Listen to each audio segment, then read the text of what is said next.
पिछले क्लास में हम लोग वर्क एनर्जी थ्योरम का एप्लीकेशन देख चुके थे, ठीक है। इस क्लास में हम लोग कुछ न्यू टॉपिक पढ़ेंगे। तो पहला टॉपिक जो है वो एनर्जी है, ठीक है। तो एनर्जी का क्या मीनिंग है? तो एनर्जी का मीनिंग यही है कि जिसके कारण किसी ऑब्जेक्ट में वर्क करने का क्षमता आ जाए वो क्या कहलाता है? एनर्जी कहलाता है। बाय डेफिनेशन आप देख ही सकते हैं, the capacity of doing work is called energy of body. इसका ऐसा यूनिट क्या होता है? जूल होता है। इसको आप ऐसे एग्जांपल से समझ सकते हैं कि हम लोग डेली लाइफ में काम करते हैं, तो वो डेली लाइफ में जो हम लोग काम कर रहे हैं तो वो किसके कारण कर रहे हैं? एनर्जी के कारण। हमारे शरीर में जो एनर्जी स्टोर्ड है उसी के कारण वर्क कर रहे हैं। किसी भी चीज में जी अगर एनर्जी नहीं रहेगा इसका मतलब है कि वो वर्क नहीं कर पाएगा। बात समझ में आ रहा है? ये ध्यान देना। बाकी डेफिनेशन पर बहुत ज्यादा जोर नहीं देना है, एक बार खाली डेफिनेशन से गुजर जाइए, बाकी तो हम लोग न्यूमेरिकल अप्रोच ही रखेंगे। तो एनर्जी कितना तरह का होता है? तो केमिकल एनर्जी, केमिकल रिएक्शन से जो एनर्जी आता है वो केमिकल एनर्जी हो गया। इलेक्ट्रिकल एनर्जी, चार्ज के फ्लो के कारण जो एनर्जी आया वो इलेक्ट्रिकल एनर्जी हो गया। मैग्नेटिक एनर्जी, तो मैग्नेटिक फील्ड में जो एनर्जी स्टोर्ड है वो मैग्नेटिक एनर्जी। ये सब हम लोग आगे के चैप्टर में देखेंगे। हीट एनर्जी, आप किसी को जलाते हैं, समझ रहे हैं ना, या टेम्परेचर डिफरेंस के कारण जो एनर्जी फ्लो होता है वो हीट एनर्जी कहलाता है। मैकेनिकल एनर्जी, एक चीज समझिएगा, इस चैप्टर में हम लोग मैकेनिकल एनर्जी को ही पढ़ेंगे, ठीक है। तो हम लोग क्या करेंगे कि काइनेटिक एनर्जी और पोटेंशियल एनर्जी को विशेष रूप से पढ़ेंगे। बाकी ये सब चीज है जो कि आगे के चैप्टर में पढ़ना है, ठीक है। तो एक चीज ध्यान दीजिएगा जी कि मैकेनिकल एनर्जी या टोटल मैकेनिकल एनर्जी क्या होता है? तो बॉडी का काइनेटिक एनर्जी और पोटेंशियल एनर्जी होता है, ठीक है। काइनेटिक एनर्जी क्या है? तो आप जान ही रहे हैं कि बॉडी में मोशन जो है, ठीक है, उसके कारण बॉडी में जो एनर्जी है, जो काम करने का क्षमता है, वही क्या कहलाता है? Kinetic energy. जैसे कि ये बॉडी रेस्ट में है तो ऐसा नहीं है कि इसमें एनर्जी नहीं है, एनर्जी होगा, लेकिन इसमें मोशन के कारण एनर्जी नहीं है, इसलिए हम लोग बोलेंगे काइनेटिक एनर्जी नहीं है। बॉडी मोशन में रहेगा तब हम लोग क्या बोलेंगे कि उस बॉडी में काइनेटिक एनर्जी है, ठीक है। तो डेफिनेशन यही है, the energy possessed by a body by virtue of its motion is called kinetic energy. Kinetic energy का कुछ एग्जांपल दिया गया है कि भाई वाटर फ्लो कर रहा है, अब वो टरबाइन पर गिरता है, टरबाइन पर जैसे ही गिरता है तो टरबाइन घूमता है तो इलेक्ट्रिसिटी प्रोड्यूस करता है। तो वाटर के फ्लोइंग प्रॉपर्टी के कारण, वाटर के मोशन के कारण क्या हुआ कि कुछ ना कुछ वर्क किया गया, तो जो मोशन हो रहा था इसका मतलब उसमें एनर्जी स्टोर्ड था, तो वही काइनेटिक एनर्जी। वैसे ही बहुत सारा एग्जांपल हो सकता है, इनफाइनाइट एग्जांपल हो सकता है। कितना देगा? Mathematically kinetic energy half m v square के बराबर होता है या p स्क्वायर बाय 2m के बराबर होता है। जब भी डाटा वो स्पीड का देगा या वेलोसिटी का देगा, हाफ में v स्क्वायर से गुजरेंगे, और मोमेंटम का देगा तो p स्क्वायर बाय 2m से गुजरेंगे। तो काइनेटिक एनर्जी तो आप पहले ही से पढ़े हुए ही हैं, बस हम एक बार गुजार दे रहे हैं क्योंकि एनर्जी का चर्चा चला है। यहाँ पर दिया हुआ है कि बॉडी का मास इतना है और स्पीड इतना है, मोमेंटम इतना है, तो काइनेटिक एनर्जी बताइए। जब स्पीड दिया तो half m v square use करेंगे, जब मोमेंटम देगा तो p square by 2m use करेंगे। इसका कोई बहस है नहीं। अब क्या है दिया है कि if momentum of a body increases by 1.5%, second में दिया है 15%, then find percentage change in kinetic energy. तो काइनेटिक एनर्जी का फॉर्मूला क्या होगा? तो हाफ में v स्क्वायर या p स्क्वायर बाय 2m, तो चूंकि मोमेंटम का डाटा दिया है तो p square by 2m use किए हैं, जो प्रोपोर्शनल हो गया p स्क्वायर के। अब आपको पता ही है कि जब परसेंटेज चेंज कम होता है तो एरर का प्रॉपर्टी लगाते हैं, तो p स्क्वायर है, ये 1.5% है, तो ये आगे चला जाएगा, तो 2 into परसेंटेज चेंज इन p होगा, तो ये हो जाएगा 3%। ये वाला हम लोग क्या कर रहे हैं कि जो एरर में या परसेंटेज वाला जो पढ़े थे यूनिट एंड डायमेंशन चैप्टर में, उसी से बन गया है। उसके बाद फिर क्या बोल रहा है कि परसेंटेज चेंज किया गया 15% का। तो आपको बताए थे कि जब ज्यादा का चेंज करेगा तब है जो कि एरर टाइप का जो प्रॉपर्टी होता है उसको यूज नहीं करेंगे, नॉर्मल मेथड से यूज करेंगे। तो शुरू का हम लोग क्या मान लेंगे? 1 मान लेंगे। तो शुरू का अगर 1 होगा मोमेंटम, ठीक है, तो काइनेटिक एनर्जी भी 1 हो जाएगा। फिर क्या होगा कि मोमेंटम 15% से बढ़ा है तो 1 का 15% कितना हो गया? 0.15। तो उसमें काइनेटिक एनर्जी यहाँ से देखोगे तो ऐसे करोगे 1.15 का स्क्वायर माइनस 1 का स्क्वायर, ऐसे करके कर लोगे, चल आएगा। ये चीज हम आपको पढ़ा नहीं रहे हैं, ये चीज हम पढ़ा चुके हैं किसमें, यूनिट एंड डायमेंशन में ही। बस एक बार चूंकि एनर्जी का चर्चा निकला था तो हम सोचे कि चलो एक बार गुजार देते हैं, ठीक है।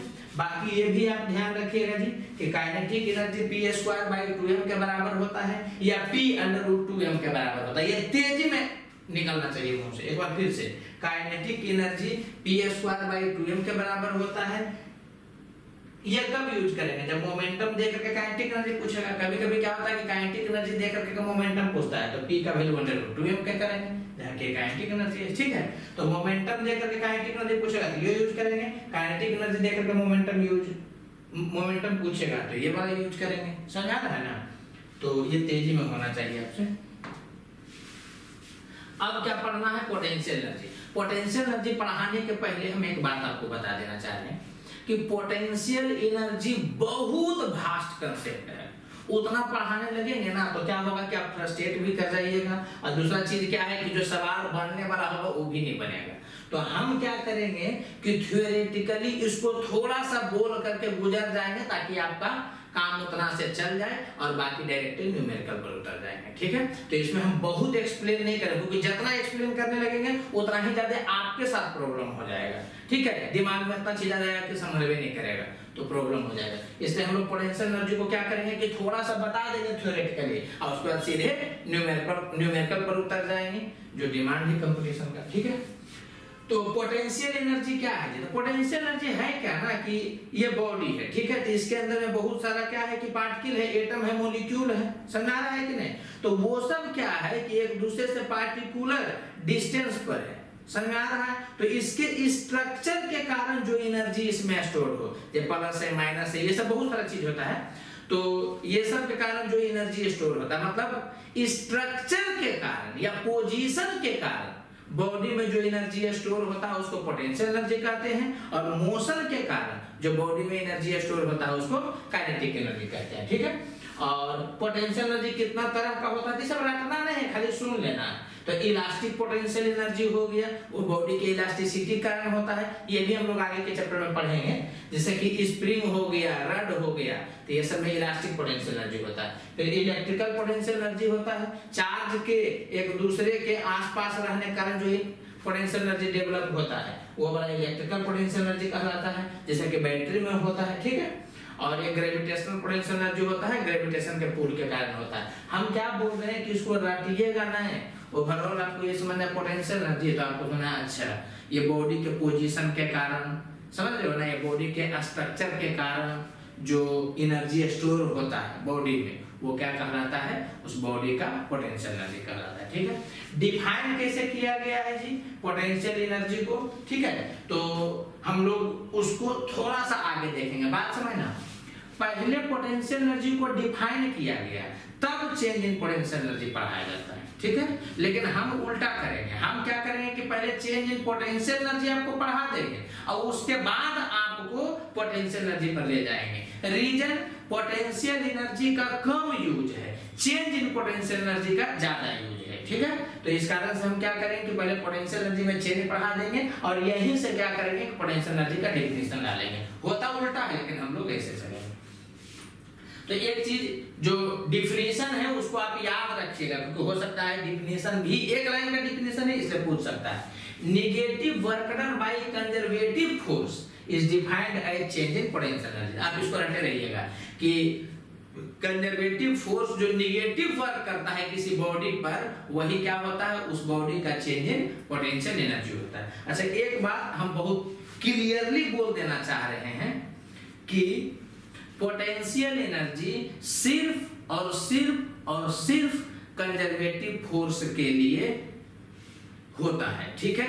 मतलब नॉन कंजर्वेटिव फोर्स है तो वहां पर क्या है कि पोटेंशियल एनर्जी वर्ड ही है जो कि मतलब गलत माना जाएगा। नॉन कंजर्वेटिव के लिए क्या है कि पोटेंशियल एनर्जी नाम का कोई कंसेप्ट नहीं होता, ये चीज दिमाग में बैठा लीजिएगा। तो दो पॉइंट अभी तक बोले, पहला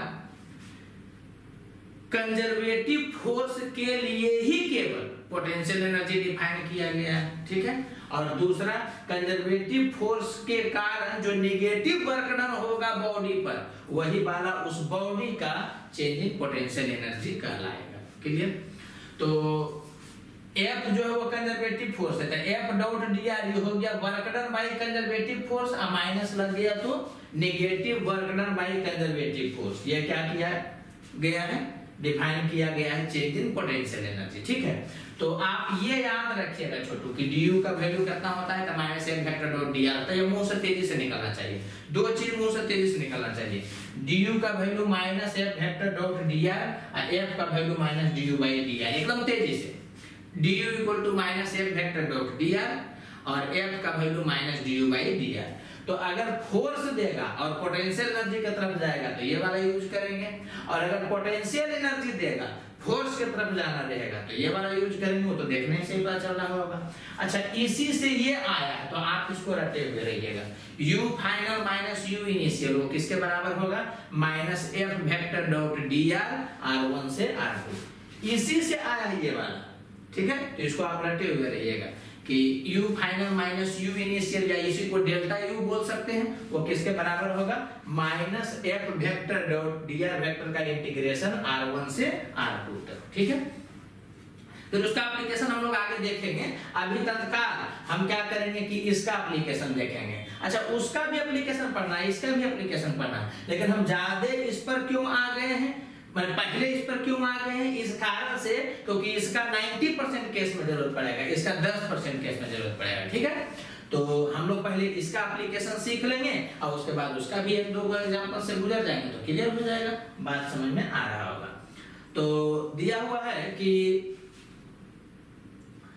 F equal to minus du by dr है। ठीक है, तो आपको पहले ही से पता है कि अगर केवल x पर डिपेंड करेगा u तो ये हो जाएगा minus du by dx, u अगर केवल y पर डिपेंड करेगा तो हो जाएगा माइनस du बाई dy, अगर केवल z पर डिपेंड करेगा तो हो जाएगा माइनस du बाई dz। बात आपको समझ में आ रहा होगा। ठीक है, और अगर जो r पर डिपेंड करेगा u तो माइनस du बाई dr। अब एक चीज समझिएगा, अगर u x बाई z तीनों पर डिपेंड करेगा तो उस सिचुएशन में F वेक्टर डिफाइन किया गया है माइनस डाउ u बाई डाउ x i कैप माइनस डाउ u बाई डाउ j कैप माइनस डाउ u बाई डाउ z k cap.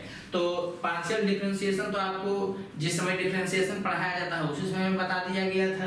Partial differentiation तो डिफरेंशिएशन से हल्का होता है, ये आप समझ ही चुके हैं। ठीक है, तो अभी क्या बता रहे हैं समझिएगा जी, F equal to minus du by dr है, तो आप समझ गए हैं कि x पर डिपेंड करेगा तो x होगा, y पर डिपेंड करेगा तो y होगा, z पर डिपेंड करेगा तो z होगा, r पर डिपेंड करेगा तो r होगा। और अगर x y z तीनों पर डिपेंड करेगा तब ये वाला होगा पार्शियल वाला माइनस डाउ u बाई डाउ x i कैप, ऐसे करके तो होगा। ठीक है, और इसमें भी आपको हम पढ़ा चुके थे कि अगर फोर्स केवल x पर डिपेंड करेगा तो यहाँ dx होगा, केवल y पर करेगा तो dy, केवल z पर करेगा तो dz, r पर करेगा तो dr होगा, और अगर x y z तीनों पर डिपेंड करेगा तो यहाँ पर dx i cap dy j cap dz k cap, जो हम आपको वर्क में भी पढ़ा चुके हैं, समझ में आ रहा होगा। ठीक है, बाकी एग्जांपल से गुजरेंगे तो क्लियर होगा। दिया हुआ है कि पोटेंशियल एनर्जी ऑफ पार्टिकल जो है वो वेरी कर रहा है ऐसे, तो आपको बताना है कि फोर्स एक्टिंग ऑन पार्टिकल कितना होगा अगर पार्टिकल इस पोजीशन पर प्लेस्ड है। ठीक है, तो पोटेंशियल एनर्जी केवल x पर डिपेंड कर रहा था, f का वैल्यू कितना हो जाता है माइनस du बाई dx, इसी को डिफरेंशिएट कर लेंगे और आपको इस पोजीशन पर पूछ रहा है तो केवल x है तो x के जगह पर -1 पुट करेंगे तो चल आएगा। ठीक उसी ढंग से ये वाला जो है वो केवल y पर डिपेंड कर रहा है तो माइनस du बाई dy लगा करके ला लेंगे, और क्या है कि y का वैल्यू 1 है तो 1 पुट कर देंगे तो चल आएगा।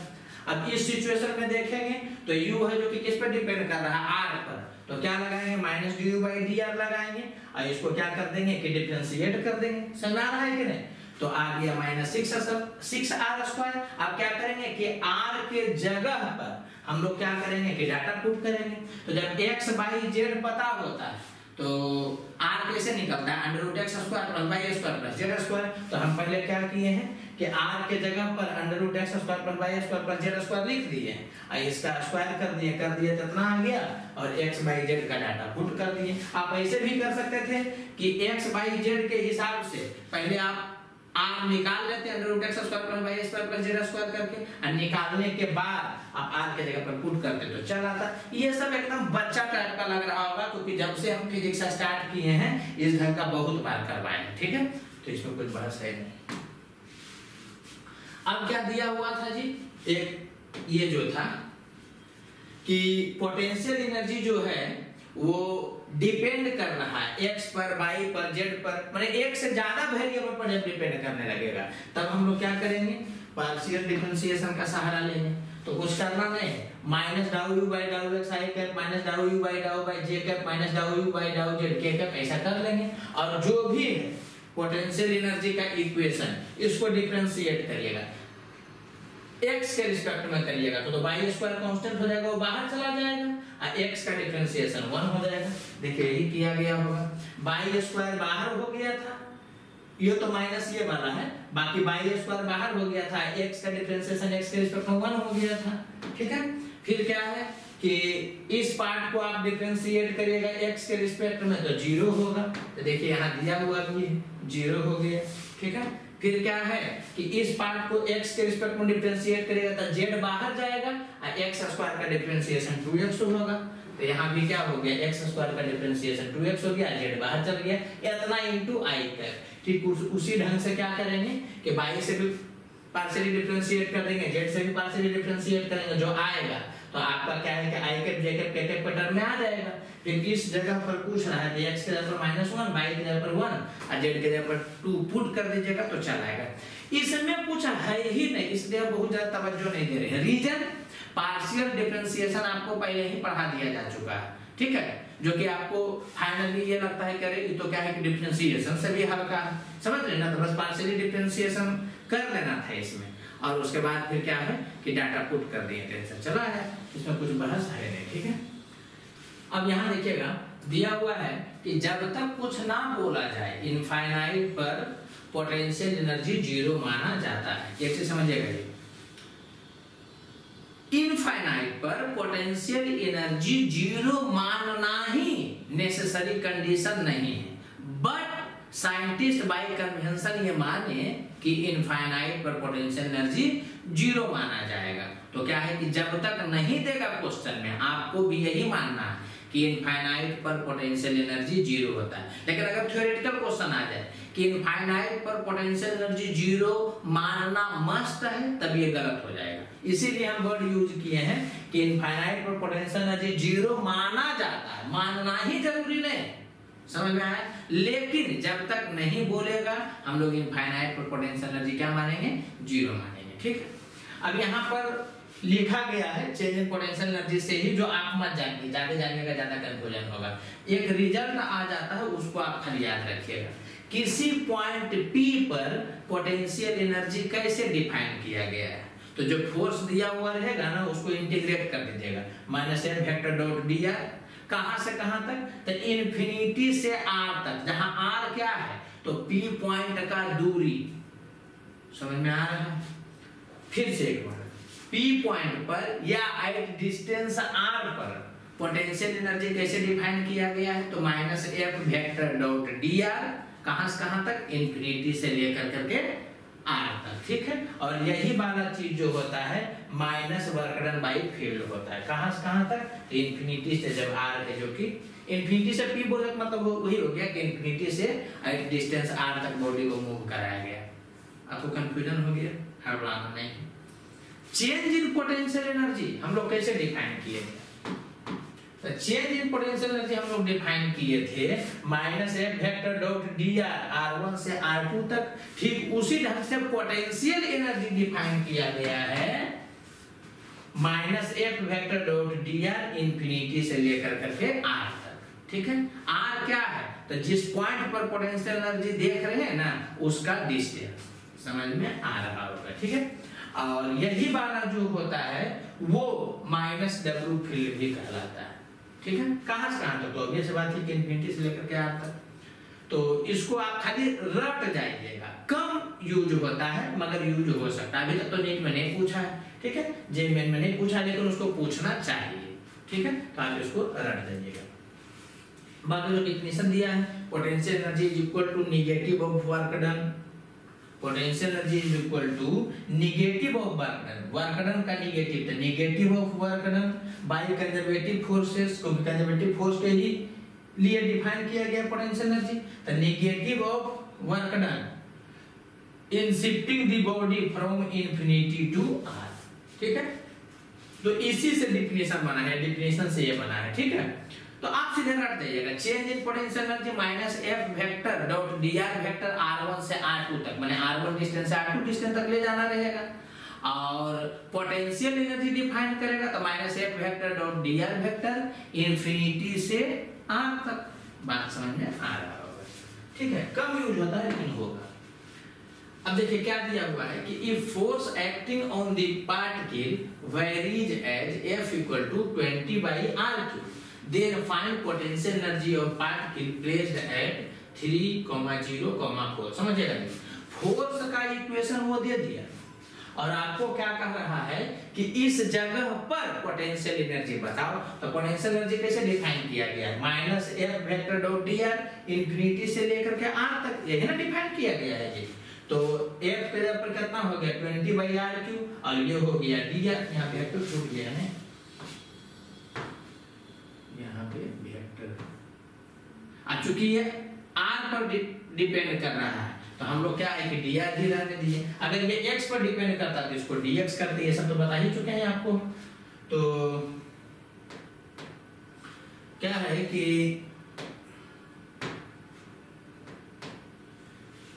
कुछ करना नहीं है, f का आप यहाँ पर इक्वेशन लिख दिए और dr तो है ये है कहां से कहां तक, तो इंफिनिटी से लेकर करके r तक। तो r क्या होगा, तो x y z दिए हुए तो r का value √x² plus y² plus z²। बात समझ में आ रहा होगा? इसी को आप इंटीग्रेट कर दीजिएगा तो आपको आ जाएगा। इसका मतलब क्या है कि इस फोर्स के कारण जो पोटेंशियल एनर्जी है पार्टिकल का जो यहाँ पर प्लेस्ड है उसका वैल्यू कितना है 2/I।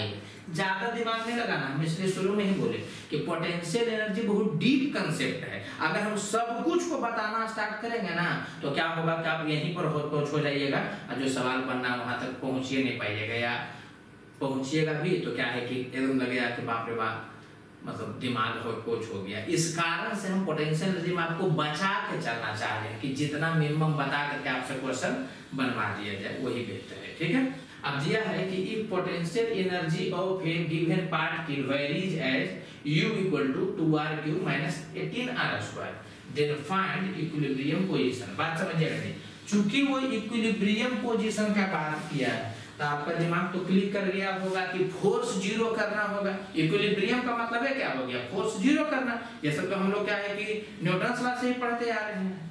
तो आपको अगर फोर्स का इक्वेशन देता तो डायरेक्ट उसको जीरो कर करके आप क्या करते कि पोजीशन ला लेते, वही इक्विलिब्रियम पोजीशन होता। लेकिन क्वेश्चन में आपको क्या है कि फोर्स का इक्वेशन डायरेक्ट नहीं देगा, वो क्या करेगा कि किसी दूसरे चीज का इक्वेशन, जैसे पोटेंशियल एनर्जी का इक्वेशन दिया है, आपको जीरो करना है किसको, फोर्स को। बात समझिएगा, इक्वेशन दिया है पोटेंशियल एनर्जी का और इक्विलिब्रियम पोजीशन लाने के लिए फोर्स को जीरो करना है। तो ये कब पॉसिबल होगा, जब हम लोग पोटेंशियल एनर्जी के इक्वेशन से पहले फोर्स का इक्वेशन लावे और उसके बाद उसको जीरो कर दे, यही ना करना पड़ेगा। तो ये वाला सवाल बहुत कॉमन सवाल है, बहुत कॉमन सवाल। जैसे पोटेंशियल एनर्जी की इक्वेशन देखिए ना, आपके दिमाग में ये आना चाहिए कि हो सकता है कि वो क्या है कि फोर्स की तरफ जाएगा, उसके बाद क्वेश्चन को आगे बढ़ाएगा। ठीक है, तो यू का इक्वेशन दिया हुआ है, तो हम लोग क्या करेंगे कि इक्विलिब्रियम पोजीशन लाने के लिए पहले फोर्स का इक्वेशन लाएंगे। तो f का वैल्यू होगा -du/dr। ये अगर x पर डिपेंड करता है केवल x करते वो सब तो हम बता ही चुके हैं। ठीक है, यहाँ पर r पर डिपेंड कर रहा है तो हो गया -du/dr। अब इसमें क्या करिएगा, उसको डिफरेंशिएट करिएगा तो अब फोर्स का इक्वेशन आ गया, फोर्स का इक्वेशन आ गया। और अब इक्विलिब्रियम पोजीशन लाना है तो फोर्स को जीरो करना है, तो काम आसान हो गया। कभी भी इक्वेशन दे किसी दूसरे चीज का और पूछे वो किसी और चीज के बारे में, तो आपको समझ जाना है कि इसके इक्वेशन के हेल्प से पहले इसका इक्वेशन लाएंगे तब यहाँ से प्रोसीड करेंगे। ठीक उसी ढंग से यहाँ इक्विलिब्रियम पोजीशन के बारे में बात कर रहा है, मतलब फोर्स जीरो करके बढ़ने के बारे में बात कर रहा है। इक्वेशन फोर्स का नहीं दिया, पोटेंशियल एनर्जी का दिया, तो पहले पोटेंशियल एनर्जी से फोर्स पर लाएंगे इक्वेशन को और उस पर जीरो कर देंगे। तो ये वाला आ गया, यही वाला क्या हो गया, इक्विलिब्रियम पोजीशन हो गया। मतलब बॉडी जब ओरिजिन पर या r=6 पर रहेगा तो वो इक्विलिब्रियम पोजीशन में रहेगा, मतलब वो नेट फोर्स जीरो एक्सपीरियंस करेगा। बात समझ में आ रहा होगा। अच्छा, ये तो इसे ही लिख दिया गया है कि f का वैल्यू -du/dr में माइनस का क्या मीनिंग है। ठीक है, तो ये वाला एक दो जगह पर और यूज होता है, आगे इलेक्ट्रोस्टैटिक वगैरह पढ़िएगा तो वहां भी डिफाइन किया गया है कि E का वैल्यू होता है माइनस dV/dr, तो वहां माइनस का क्या मीनिंग है, ठीक है। तो वैसे ही यहाँ पर है कि F का वैल्यू माइनस du/dr, ठीक है। तो माइनस का क्या मीनिंग है, तो माइनस का मीनिंग यही है कि कंजर्वेटिव फोर्स के डायरेक्शन में पोटेंशियल एनर्जी बॉडी का डिक्रीज होता है, ठीक है। मैंने पूछ दिया कि what is the meaning of negative sign in equation F equal to minus du/dr, ठीक है। तो आपको क्या आंसर देना होगा कि in the direction of conservative force potential energy of body decrease, okay. तो ये वाला हो गया, ठीक है। और du equal to minus F vector dot dr, वहां पर क्या मीनिंग है, तो वहां पर मीनिंग है माइनस का कि कंजर्वेटिव फोर्स के कारण जो नेगेटिव वर्क डन होगा वो चेंज इन पोटेंशियल एनर्जी कहलाता है, समझ ना। du equal to minus F vector dot dr है, तो वहां पर माइनस को अगर आपको एक्सप्लेन करना रहेगा तो उसका कैसे एक्सप्लेन करिएगा कि minus F vector dot dr मतलब पोटेंशियल एनर्जी जो वर्क करेगा उसके नेगेटिव को हम लोग क्या है कि चेंज इन पोटेंशियल एनर्जी से डिफाइन किए, बात समझ में आ रहा है। और अगर F equal to minus du/dr में माइनस को एक्सप्लेन करना रहेगा तो आप वो ऐसे भी कर सकते हैं, देखो ना du equal to minus F vector dot dr यही बना है, या F equal to minus du/dr, लेकिन अगर ऐसे लिखेगा तो ज्यादा बेहतर है कि आप ऐसे ध्यान रखिए कि जिस डायरेक्शन में फोर्स होता है उस डायरेक्शन में पोटेंशियल एनर्जी बॉडी का डिक्रीज होता है, ऐसे करके आप ध्यान रख सकते हैं, ठीक है। अब दिया है जी कि फोर्स कितना तरह का होता है। पहले हम लोग क्या पढ़ रहे थे कि एनर्जी कितना तरह का होता था, बहुतों तरह का एनर्जी होता है, लेकिन हम लोगों को मेन रूप से इस चैप्टर में दो ही एनर्जी पढ़ना था, काइनेटिक एनर्जी और पोटेंशियल एनर्जी। तो काइनेटिक एनर्जी तो आप पहले ही पढ़ चुके थे, इस चैप्टर के पहले ही पढ़ चुके थे काइनेटिक एनर्जी। पोटेंशियल एनर्जी चूंकि भास्ट कंसेप्ट है तो हम क्या किए, टू द पॉइंट उतना पढ़ाने का प्रयास किए हैं जितना से नीट जेईई मेन का सवाल बन जाए, ठीक है। और अब क्या पढ़ाया जा रहा है कि फोर्स कितना तरह का होता है, तो इसमें बहुत इमोशनल नहीं होना है, खाली सुन लेना है। कभी भी दो बॉडी के बीच में रिपल्सिव फोर्स रहेगा तो इसका मतलब उसका नेचर पॉजिटिव होगा, या फोर्स अगर पॉजिटिव आ गया तो उसका नेचर रिपल्सिव होगा। फोर्स अगर निगेटिव होगा दो बॉडी के बीच में, इसका मतलब फोर्स अट्रैक्टिव होगा, या अट्रैक्टिव होगा तो क्या होगा कि साइन क्या होगा, फोर्स का निगेटिव होगा, ठीक है। और अगर जो फोर्स जीरो है तब तो ना अट्रैक्शन होगा ना तो रिपल्सन होगा, ऑब्वियस सी बात है, कोई इक्विलिब्रियम में रहेगा। तो ये केवल ऐसे ही बता दिया गया है, कहीं भी बताया जाता तो कुछ जोर नहीं पड़ जाता, लेकिन हम केवल बताएं कि मान लो कभी ग्राफ दे करके बोला कि किस जोन में अट्रैक्शन वाला फोर्स है दो बॉडी के बीच में और किस जोन में रिपल्सन वाला फोर्स है, तो आप देख करके पकड़ लीजिएगा। जहां पर फोर्स पॉजिटिव रहेगा वहां रिपल्सिव नेचर होगा, जहां फोर्स निगेटिव होगा वहां अट्रैक्टिव नेचर होगा, और जहां पर फोर्स जीरो होगा वहां पर कुछ भी नहीं होगा, मतलब ना तो अट्रैक्टिव होगा ना तो रिपल्सिव होगा। तो कभी ग्राफिकल क्वेश्चन पूछ दे, इस कारण से क्या है कि हम इसको बता दिए, ठीक है। अब समझिएगा छोटू, अभी तक हम लोग पहले क्या पढ़ रहे थे कि इक्विलिब्रियम कहां पर होगा, ठीक है, मतलब नेट फोर्स जीरो कहां पर होगा। अब क्या है ना कि हम लोग केवल इक्विलिब्रियम को नहीं पढ़ेंगे, इक्विलिब्रियम का नेचर भी होता है, जैसे कि बॉडी स्टेबल इक्विलिब्रियम में है, अनस्टेबल इक्विलिब्रियम में है, न्यूट्रल इक्विलिब्रियम में है, तो उसके बारे में पढ़ना होता है। आप बात नहीं समझोगे, समझिएगा। बोला क्या जा रहा है कि नेट फोर्स बॉडी पर जीरो है, तो अगर यहाँ पर रुका हुआ है बॉडी तो कंटिन्यू रुका हुआ रहेगा। लेकिन होता क्या है ना कि जैसे ही थोड़ा सा इधर करिएगा तो हो सकता है यहाँ से भाग जाए, जैसे ही थोड़ा सा इधर करिएगा तो हो सकता है कि फिर से उसी पॉइंट पर आना चाहेगा, ठीक है। तो इसी कारण से क्या है कि इक्विलिब्रियम के भी नेचर को डिफाइन कर दिया गया है, मतलब बॉडी इक्विलिब्रियम में है मगर क्या वो उस इक्विलिब्रियम में रहना चाहता है कंटिन्यूअसली या नहीं रहना चाहता है, या मतलब क्या है कि उसको कोई मतलब ही नहीं है, रख दो तो ठीक, नहीं रख दो तो ठीक, समझ में आ रहा है कि नहीं। तो इस बेसिस पर इक्विलिब्रियम को भी क्या किया गया है, कैटेगराइज कर दिया गया है, ठीक है। तो इक्विलिब्रियम जो होता है जो वो तीन तरह का होता है, एक स्टेबल इक्विलिब्रियम होता है, एक अनस्टेबल इक्विलिब्रियम होता है और एक न्यूट्रल इक्विलिब्रियम होता है। टू द पॉइंट यही है कि स्टेबल इक्विलिब्रियम का मतलब क्या है कि बॉडी इक्विलिब्रियम में है और थोड़ा बहुत इधर उधर करिएगा भी उसको तो दोबारा उसी इक्विलिब्रियम पोजीशन पर आना चाहेगा, मतलब बॉडी इक्विलिब्रियम में है और उसी जगह पर रहना भी चाहता है। तो ये हो गया स्टेबल इक्विलिब्रियम, नाम ही है, ठीक है। अनस्टेबल इक्विलिब्रियम, ये नाम से ही पता चल जाएगा कि बॉडी अभी इक्विलिब्रियम में है लेकिन रहना नहीं चाहता है, जैसे ही इधर करिएगा भाग जाएगा, जैसे ही इधर करिएगा भाग जाएगा, तो ये अनस्टेबल इक्विलिब्रियम हो गया। एक हो गया न्यूट्रल इक्विलिब्रियम, इसका क्या मतलब हो गया कि बॉडी अभी इक्विलिब्रियम में है, तुम इधर कर दिए तब भी वो वही रह गया, इधर कर दिए तब भी वो वहीं पर रह गया। इसका मतलब क्या हुआ कि वो इक्विलिब्रियम पोजीशन की तरफ ना तो जाना चाहता है ना तो दूर भागना चाहता है, तो क्या हो गया न्यूट्रल इक्विलिब्रियम हो गया, ठीक है।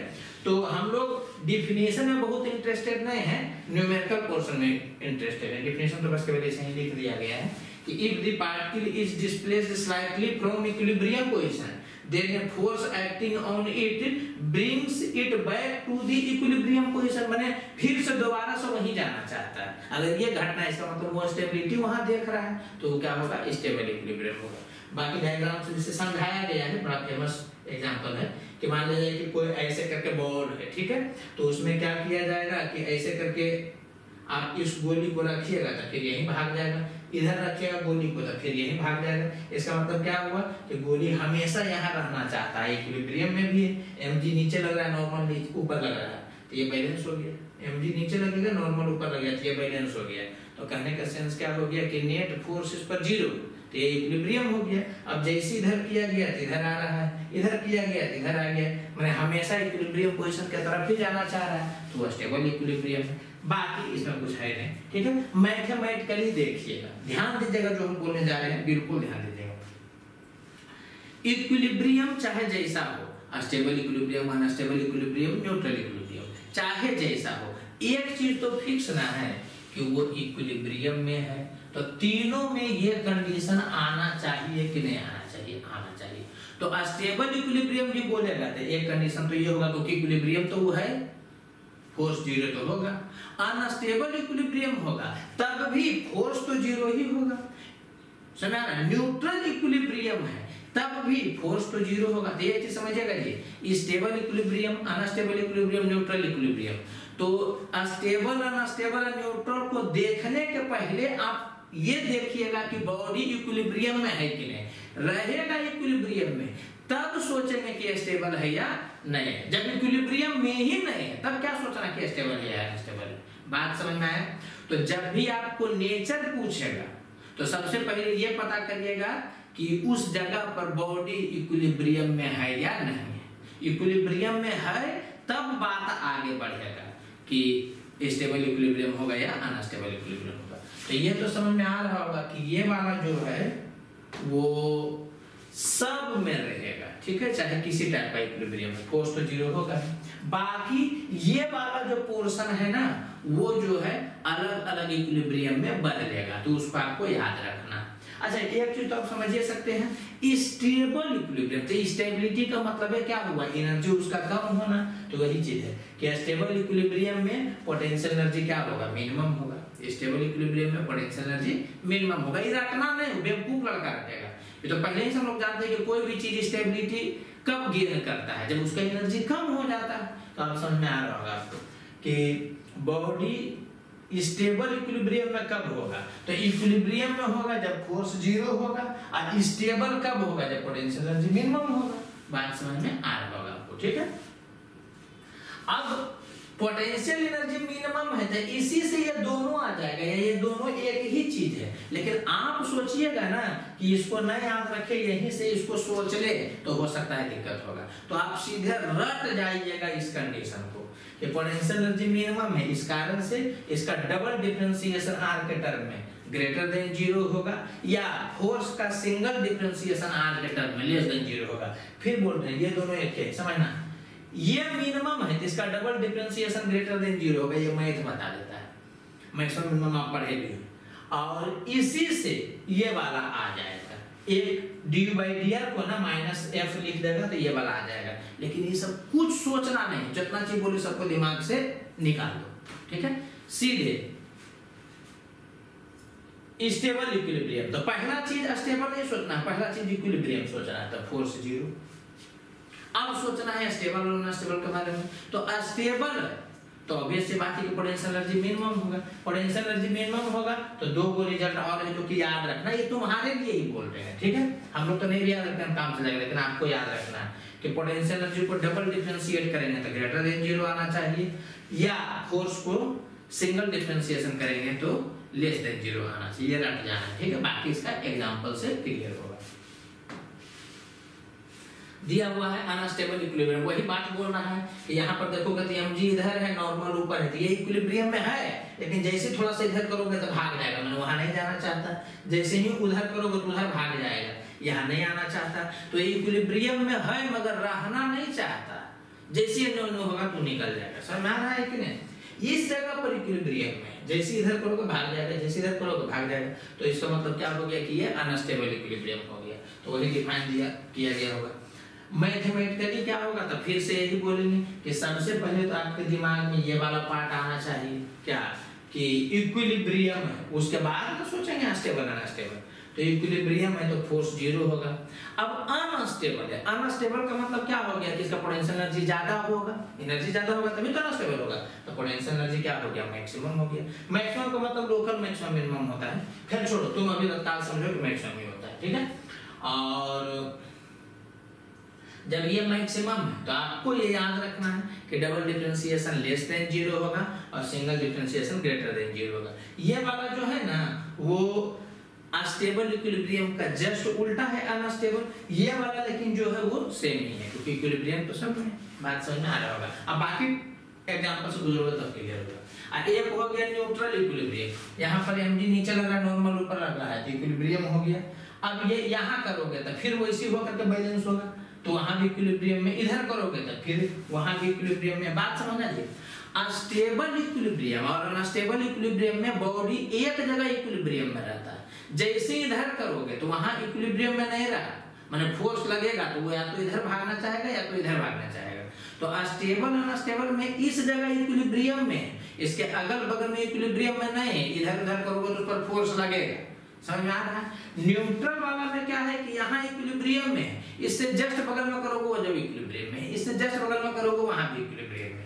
तो ये इसका खासियत है कि इसमें जहां इक्विलिब्रियम है उसके अगल बगल में भी इक्विलिब्रियम होता है। लेकिन जैसे अनस्टेबल इक्विलिब्रियम है तो यहाँ इक्विलिब्रियम में है ये, लेकिन यहाँ देखोगे तो अनइक्विलिब्रियम हो जाएगा, मतलब इक्विलिब्रियम में नहीं होगा। यहाँ रखोगे तो फोर्स इस पर लगेगा, ये नहीं भाग जाएगा।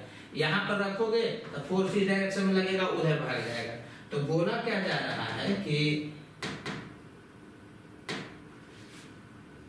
अनस्टेबल में यहाँ इक्विलिब्रियम में है, अगल बगल में इक्विलिब्रियम में नहीं है, ठीक है।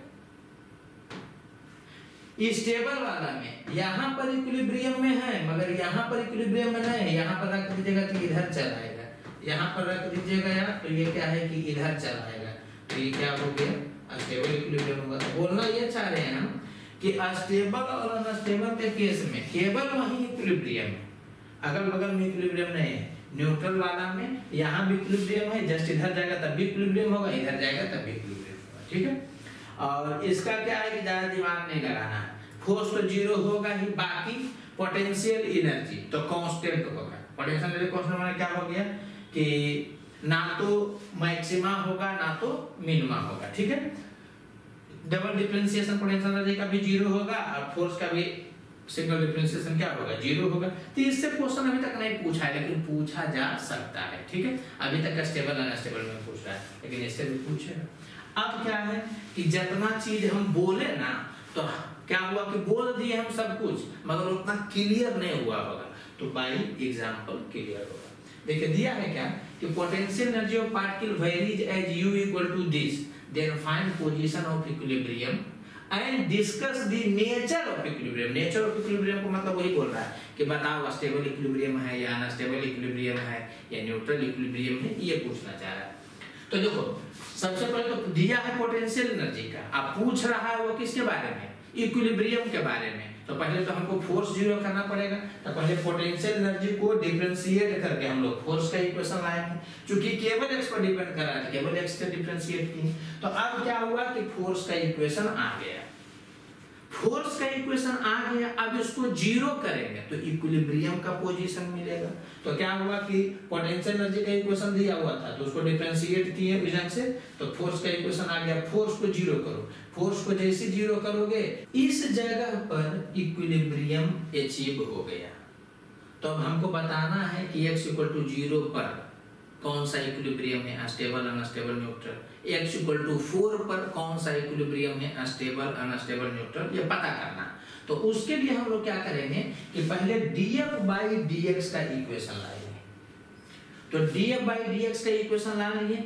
अब इसमें जहां इक्विलिब्रियम हुआ था उसको पुट करेंगे। तो df/dx का इक्वेशन लाने के बाद जहां पर इक्विलिब्रियम हुआ है उसको पुट करेंगे। तो 0 पुट किए तो +36 आया, और 4 पुट किए तो -36 आया। तो समझिएगा x = 0 पर df/dx कितना है, +36 है, मतलब >0। इसका क्या मतलब हो गया कि x = 0 अनस्टेबल इक्विलिब्रियम। क्लियर?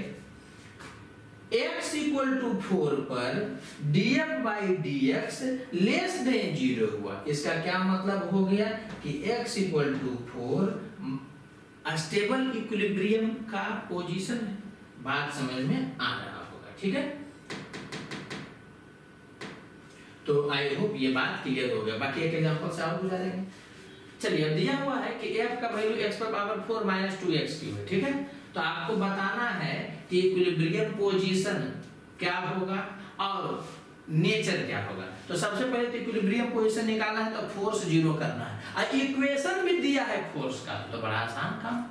समझ में आया? पोटेंशियल एनर्जी दे रहा था, तो पहले तो डिफरेंशिएट करके फोर्स का इक्वेशन लाए, तब जीरो करते थे। यहाँ पर क्या है कि फोर्स का ही इक्वेशन दिया है, तो डायरेक्ट जीरो कर देंगे। इसके देने के पीछे मेरा मकसद है, कुछ मकसद है। नॉर्मल केस में देखोगे ना कि पोटेंशियल एनर्जी देता है, तो बच्चा को आदत हुआ था कि डिफरेंशिएट करके निकालेंगे और उसके बाद जीरो करेंगे, तो सही होता है। कभी ऐसा भी होगा कि ये आदत लग गई है, फोर्स से कोई क्वेश्चन दिया तो तुम डिफरेंशिएट करके जीरो कर लोगे, तो गलत हो जाएगा। इक्विलिब्रियम लाने के लिए फोर्स जीरो होना चाहिए। तो अगर पोटेंशियल एनर्जी का इक्वेशन दिया तो फोर्स का इक्वेशन ला के तुम जीरो करोगे, और अगर फोर्स का इक्वेशन दिया तो डायरेक्ट जीरो करेंगे। तो हम क्या किए कि इक्विलिब्रियम पोजीशन लाने के लिए फोर्स को जीरो किया, तो फोर्स का जो इक्वेशन है उसको जीरो किए, तो यहाँ रिजल्ट आ जाएगा x = 0 और x = 2। अरे कॉमन कर देना, x³ को कॉमन कर देना, फिर कर लेना। तो ये पता चल गया कि अगर बॉडी पर इस इक्वेशन के हिसाब से फोर्स लग रहा है तो x = 0 और x = 2 क्या होगा, इक्विलिब्रियम पोजीशन होगा। अब हमको पता करना है कि x = 0 पर स्टेबल है, अनस्टेबल है, न्यूट्रल है, क्या है। x = 2 पर स्टेबल है, अनस्टेबल है, न्यूट्रल है, क्या है। तो उसके लिए हम लोग क्या करते हैं कि फोर्स को डिफरेंशिएट करते हैं। तो फोर्स को डिफरेंशिएट करिएगा तो ये वाला इक्वेशन आएगा। अब क्या करिएगा कि इस इक्वेशन में इसको भी पुट करिएगा और इसको भी पुट करिएगा, और देखिएगा कब प्लस होता है कब माइनस होता है। समझ में आ रहा होगा आपको? तो इसमें x = 0 पुट किया गया, तो इसमें x = 0 पुट करने पर 0 आ गया। समझिएगा, df/dx का इक्वेशन ये वाला आया है ना जी, इसमें x = 0 मानिए, तो यहाँ 0 और 0 मानिएगा तो 0 आ जाएगा। तो क्या देखें कि df/dx x = 0 पर 0 ही हो जा रहा है, इसका मतलब वो न्यूट्रल इक्विलिब्रियम है। मतलब x = 0 जो है वो न्यूट्रल इक्विलिब्रियम है। अब क्या किया गया है कि इसमें x = 2 पुट किया गया, तो यहाँ 2 पुट करिएगा तो कितना होगा, 8 4 ये हो गया 32, क्या लिखा हुआ माइनस, यहाँ भी 2 पुट करिएगा तो इतना आएगा। क्या आ गया कि x = 2 पर df/dx का जो वैल्यू है वो >0। इसका मतलब क्या हो गया कि अनस्टेबल इक्विलिब्रियम हो गया। तो क्या पता चल गया कि ये वाला जो है वो न्यूट्रल इक्विलिब्रियम हो गया और ये वाला जो है वो अनस्टेबल इक्विलिब्रियम हो गया। तो आपको बात समझ में आ गया होगा। इससे ज्यादा पूछा नहीं जाता है, ठीक। ऐसे इसका एक ट्रिक भी होता है जी, मैंने आप लोगों के लेवल में, नीट जेईई मेन के लेवल में एक ट्रिक भी है कि अगर आपको डबल डिफरेंशिएशन में नहीं जाना है तब क्या करिएगा आप कि सबसे पहले तो आप क्या करिए कि इक्विलिब्रियम वाला पोजीशन ला लीजिए। तो इक्विलिब्रियम वाला पोजीशन ला लिए तो x = 0 x = 4, माने ये पता चल गया कि x = 0 एंड x = 4 पर ही इक्विलिब्रियम होगा। अब नेचर पता करना है तो आप क्या कर सकते हैं, अगर स्टेबल अनस्टेबल देखना है तो इसको पुट कर दीजिए इसमें और इसको भी पुट कर दीजिए इसमें, तो जिसमें पोटेंशियल एनर्जी ज्यादा होगा वो अनस्टेबल हो जाएगा, जिसमें पोटेंशियल एनर्जी कम होगा वो स्टेबल हो जाएगा। लेकिन ये स्टेबल अनस्टेबल में ही काम करेगा, न्यूट्रल वाला में क्या है थोड़ा सा दिक्कत होगा।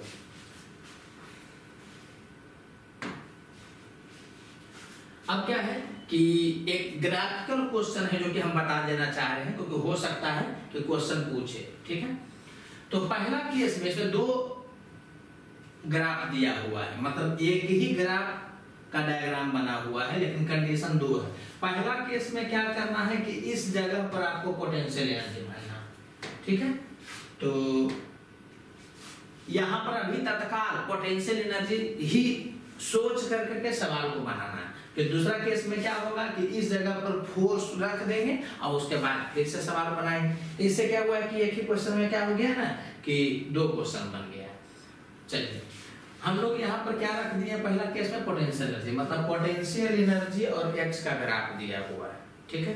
तो पोटेंशियल एनर्जी और एक्स का ग्राफ दिया हुआ है तो ऑब्वियस सी बात है कि कैसे पढ़ा जाता है, तो या तो स्लोप से या तो एरिया से। तो इस ग्राफ का स्लोप क्या होगा, D potential energy by D x. Slope होता है ना D by D x. Graph में सब कुछ बता चुके हैं, यहाँ उतना एक्सप्लेन नहीं करेंगे, यहाँ पे बस खाली ये जो क्वेश्चन की तरह प्रोसीड कर जाएंगे, ठीक है। समझ में आया तो ठीक, नहीं समझ में आया पहले ग्राफ पढ़ो तब यहाँ। तो यहाँ पोटेंशियल एनर्जी है, यहाँ x है, तो स्लोप क्या होगा, तो d बाई डी एक्स, मतलब d potential energy by D x, यही ना होगा जी। अच्छा d u by D x, potential energy को u बोल रहे हैं, तो du बाई डी एक्स ये बराबर होगा माइनस f के। f होता है minus du by D x, तो du by D x minus f होगा ना। तो ये तो पता चल गया कि अगर यहाँ पोटेंशियल एनर्जी है यहाँ x है तो जो स्लोप होगा वो किसके बराबर होगा, माइनस फोर्स के बराबर होगा। ये क्लियर हो गया होगा। अब हम लोग क्या करेंगे कि फोर्स को देखेंगे किसके हेल्प से, स्लोप के हेल्प से, ठीक है। अच्छा ये चीज तो समझ में आ रहा होगा कि अगर इक्विलिब्रियम चाहिए तो फोर्स का वैल्यू 0 होना चाहिए, यहाँ करके दिया गया। अगर इक्विलिब्रियम चाहिए तो फोर्स 0 होना चाहिए। अब फोर्स 0 होने का क्या मतलब है कि स्लोप का 0 हो जाना। ये तो समझ में आ रहा होगा। ग्राफ पता होगा तभी यहाँ क्लियर होगा, नहीं पता होगा कोई उपाय नहीं, हम बहुत समझाएंगे। तो ये पता चल गया कि पोटेंशियल एनर्जी और x रहेगा तो स्लोप का वैल्यू माइनस फोर्स के बराबर होगा। अब फोर्स जहां 0 होगा इसका मतलब स्लोप 0 होगा। तो हमको क्या करना है कि इक्विलिब्रियम पोजीशन के लिए फोर्स 0 करना है, मतलब स्लोप 0 देखना है, ठीक है। तो स्लोप कहाँ 0 है तो पता चल रहा होगा कि ये वो यहाँ स्लोप 0 हो गया, एक यहाँ स्लोप 0 हो गया और एक यहाँ स्लोप 0 हो गया।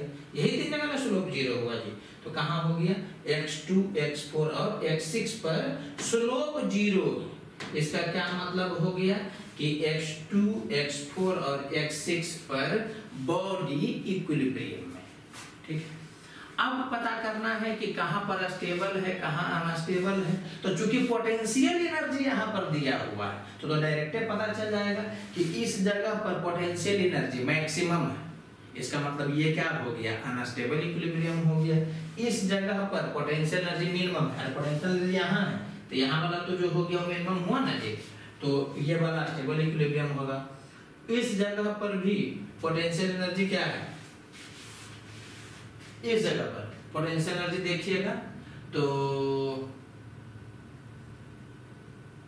मैक्सिमम है या मिनिमम है या क्या है। तो आपको पता चलेगा कि इस जगह पर पोटेंशियल एनर्जी ना तो मैक्सिमम है ना तो मिनिमम है, कांस्टेंट है। इसका मतलब वो न्यूट्रल इक्विलिब्रियम हो गया। बात समझ में आ रहा होगा। एक बार फिर से ये पता चल गया कि यहाँ पर और यहाँ पर यही 3 जगह पर स्लोप 0 है, मतलब फोर्स 0 है, मतलब इक्विलिब्रियम है। अब स्टेबल अनस्टेबल न्यूट्रल देखना है, तो यहाँ तो पता चल रहा होगा मैक्सिमम में इधर भी कम। यहाँ पर देख लोगे तो ये मिनिमा है क्योंकि इधर भी ज्यादा है इधर भी ज्यादा है। यहाँ पर तुम देखोगे तो क्या है कि जितना यहाँ है उतना ही यहाँ पर भी है, उतना ही यहाँ पर भी है। मतलब ये वाला ना तो मैक्सिमा है ना तो मिनिमा, मैंने कांस्टेंट है। समझ आ रहा है कि नहीं? तो क्या हो गया, ये वाला न्यूट्रल इक्विलिब्रियम हो गया। जब भी पोटेंशियल एनर्जी कांस्टेंट रह जाएगा, ठीक है, तो वो क्या हो जाएगा, न्यूट्रल इक्विलिब्रियम हो जाएगा। बात आपको समझ में आ रहा होगा। तो ये वाला एक्सप्लेन हो गया। अब सेकंड केस में क्या है समझिएगा। सेकंड केस में बोल रहा है कि यहाँ पर तुम क्या मानो, फोर्स मानो, ठीक है।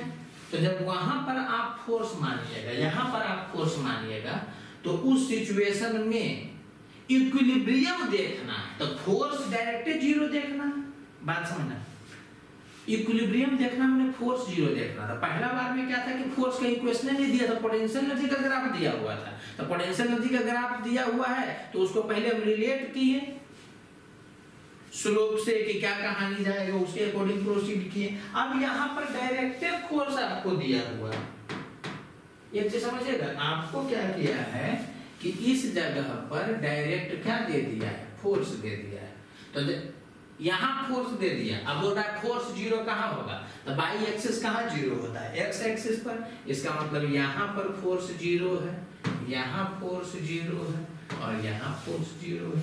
इसका मतलब क्या हो गया कि इसी तीन जगह पर इक्विलिब्रियम है। तो देखिए सेकंड केस में जब वहां फोर्स रखिएगा उस सिचुएशन में क्या होगा बताइए। तो ये इक्विलिब्रियम में है, ये इक्विलिब्रियम में है, ये इक्विलिब्रियम में है, तीनों गुणा है इक्विलिब्रियम में, ठीक है। अब हमको पता करना है कि स्टेबल है या अनस्टेबल है। तो यहाँ पर तो आप मैक्सिमम मिनिमा से देख नहीं सकते हैं रीजन। यहाँ पर मैक्सिमम मिनिमा यहाँ पर जो है अगर पोटेंशियल एनर्जी रहता तब ना आप ज्यादा कम के हेल्प से मैक्सिमम मिनिमा देखते। वहां पर तो फोर्स लिखा हुआ है। ये क्वेश्चन अभी तक किसी कंपटीशन में नहीं आया है, ठीक है। हम जानबूझ करके दिए हैं कि कभी जो अगर वहां फोर्स लिख देगा तो अच्छा बच्चा गड़बड़ा जाएगा। बात समझ, यहाँ पोटेंशियल एनर्जी दिया है तो बड़ा आसान काम है स्टेबल अनस्टेबल देखना। पोटेंशियल एनर्जी है तो जहाँ ऊपर रहेगा मैक्सिमा होगा, जहाँ नीचे रहेगा वहाँ मिनिमा होगा, जहाँ कांस्टेंट है वहाँ कांस्टेंट होगा। तो स्टेबल अनस्टेबल तो पकड़ा जाएगा, हाँ? लेकिन फोर्स रहेगा तब क्या होगा कि ये ज्यादा कम होने से फोर्स ज्यादा है, फोर्स कम है, तो इससे स्टेबल अनस्टेबल नहीं पकड़ाएगा। समझ में आ रहा है? तो इसीलिए दिया गया है कि जब अगर यहाँ फोर्स रहेगा तो ये पता चल जाएगा कि ये वाला इक्विलिब्रियम पोजीशन है क्योंकि तीनों जगह पर फोर्स जीरो है। तो ये पता चल गया। अब हमको पता करना है कि स्टेबल कहाँ होगा, अनस्टेबल कहाँ होगा, ठीक है। तब आपको फिर वही जाना पड़ेगा कि स्टेबल अनस्टेबल के लिए बताए थे कि df/dr यहाँ पर हो जाएगा df/dx, ठीक है। अगर लेस देन जीरो होगा तब स्टेबल होगा। df/dx इस ग्राफ का स्लोप होगा। अगर यहाँ पर f रहेगा तो स्लोप होगा df/dx।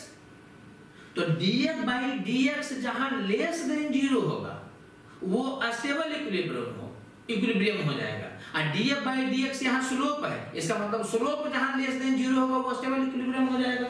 तो यहाँ पर तो स्लोप देखिएगा तो पॉजिटिव है, यहाँ देखिए सॉरी यहाँ पर देखिएगा तो निगेटिव है, यहाँ देखिएगा तो पॉजिटिव है। तो क्या पता चल गया कि इस जगह पर स्लोप नेगेटिव है, मतलब df/dx नेगेटिव है। इसका मतलब स्टेबल इक्विलिब्रियम है।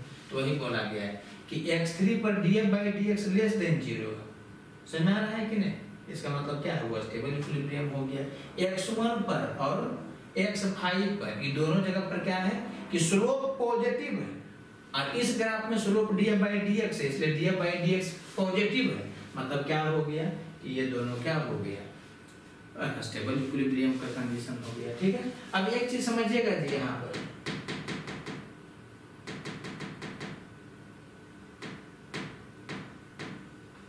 एक चीज आप इस बात को समझिएगा कि इस क्वेश्चन में किस बच्चा को दिक्कत लगा होगा, जो बच्चा ग्राफ ही नहीं अच्छा से पढ़ा होगा। तो ग्राफ अच्छा से पढ़े हुए रहिएगा तभी है जो कि डील कर पाइएगा, अदरवाइज डील करना मुश्किल है। बात समझ में आया। और हम बहुत इंटरेस्टेड भी नहीं है कि तुमको ग्राफ हम पढ़ाते, हमको काम क्या था कि पोटेंशियल एनर्जी यहाँ पर दिया है और एक्स दिया है, तो इस ढंग का सवाल पूछा गया है। ऐसा नहीं है कि नहीं पूछा गया, कुछ कुछ एग्जाम में पूछा गया, नीट में नहीं पूछा गया है, जेईई में नहीं पूछा गया है, लेकिन पूछा गया है। ठीक है, पूछा भी गया है तो केवल इक्विलिब्रियम के बारे में पूछा गया, स्टेबल अनस्टेबल नहीं दिया। तो एक तो वो क्वेश्चन हुआ। दूसरा क्या है कि अगर जो बाई एक्सिस पर फोर्स दे देगा और यहाँ पर तो एक्स रहेगा ही, इस सिचुएशन में अगर जो स्टेबल अनस्टेबल पूछेगा ना, तब फिर क्या है कि बहुत कम बच्चा बना पाएगा, तब सब बच्चा नहीं बना पाएगा। ठीक है, तो हम आंख से गुजार दिए ताकि आप देखे हुए रहते, क्लियर होगा। तो ये वाला जिसको नहीं समझ में आया वो सबसे पहले तो ग्राफ जाकर के पढ़ लेना, स्लोप एरिया जो भी है, ठीक है, जितना ग्राफ में पढ़ाया गया है, और तब यहाँ पर आना तो यहाँ पर समझ में आ जाए।